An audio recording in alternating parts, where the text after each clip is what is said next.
सोचिए, दुनिया की सबसे पुरानी पर्वत श्रृंखलाओं में से एक अरावली आज एक ऐसे मोड़ पर खड़ी है जो शायद इसके भविष्य को हमेशा के लिए बदल सकता है।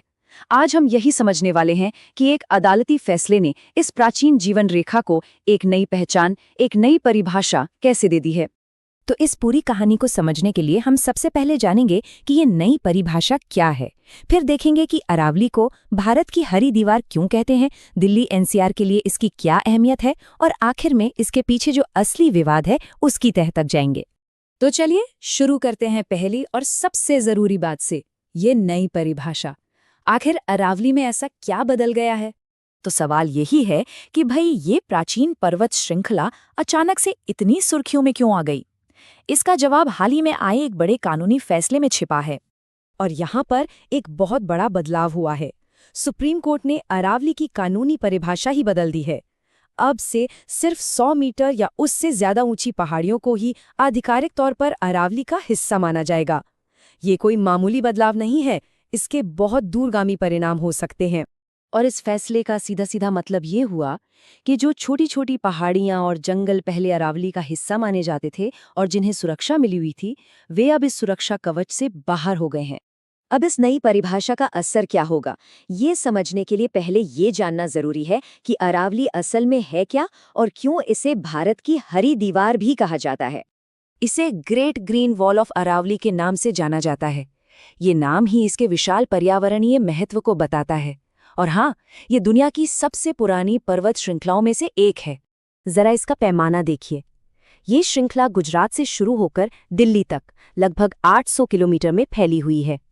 और जैसा कि हम देख सकते हैं, ये सिर्फ चट्टानें नहीं हैं, ये एक विशाल प्राकृतिक दीवार है जो वन्य जीवों से भरी है और पूरे इलाके के इकोसिस्टम को सहारा देती है। और इसकी उम्र जरा सोचिए, ये सिर्फ एक पर्वत श्रृंखला नहीं है, ये 2 अरब साल से भी ज्यादा पुरानी है, जो इसे इस क्षेत्र के लिए एक अनमोल और बहुत पुरानी जीवन रेखा बनाती है। तो चलिए अब इस पर बात करते हैं कि ये पर्वत श्रृंखला दिल्ली और राष्ट्रीय राजधानी क्षेत्र मतलब एनसीआर में रहने वाले लोगों के लिए इतनी जरूरी क्यों है। देखिए, ये सिर्फ पहाड़ नहीं है, दिल्ली एनसीआर के लिए तो ये एक तरह से कई जीवन रक्षक काम करती है।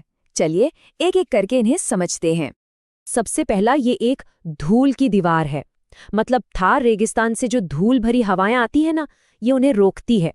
एक नेचुरल मास्क की तरह काम करती है और हवा में PM 2.5 और PM 10 जैसे खतरनाक प्रदूषकों को कम करती है। दूसरा, ये पानी का रक्षक है। ये एक बहुत बड़े स्पंज की तरह काम करती है, बारिश के पानी को सोख लेती है और फिर धीरे धीरे उसे जमीन के नीचे भेजती है। इसी वजह से इस इलाके के बोरवेल और कुएं सूखते नहीं हैं। आंकड़े तो सच में चौंकाने वाले हैं। एक रिसर्च के मुताबिक अरावली हर साल प्रति हेक्टेयर करीब करीब 20 लाख लीटर भूजल को रिचार्ज करने में मदद करती है। ये बहुत बड़ी मात्रा है।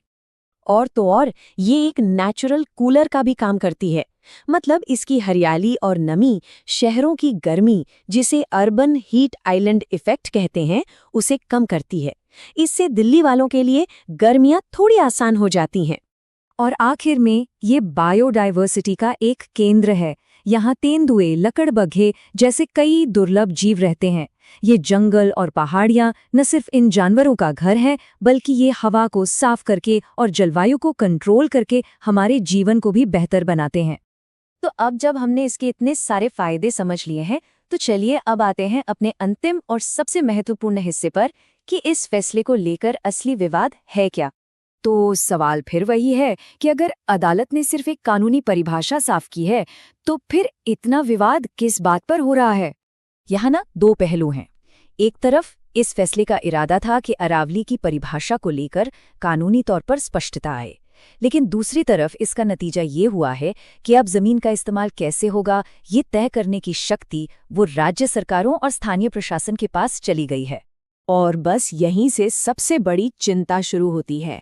डर ये है कि जिस जमीन को पहले जंगल मानकर प्रोटेक्ट किया जाता था, उसे अब राज्य सरकारें राजस्व भूमि या गैर वन क्षेत्र भी तो घोषित कर सकती है। और अगर ऐसा हुआ तो उस जमीन पर कमर्शियल निर्माण या माइनिंग का रास्ता खुल सकता है। तो ये सब हमें एक बहुत बड़े सवाल पर लाकर छोड़ देता है। अब जब ये तय करने की शक्ति राज्यों के हाथों में है, तो क्या पर्यावरण की सुरक्षा के लिए मिलने वाली मंजूरियां पहले की तरह सख्त बनी रहेंगी? और इसी सवाल का जवाब अरावली का भविष्य तय करेगा।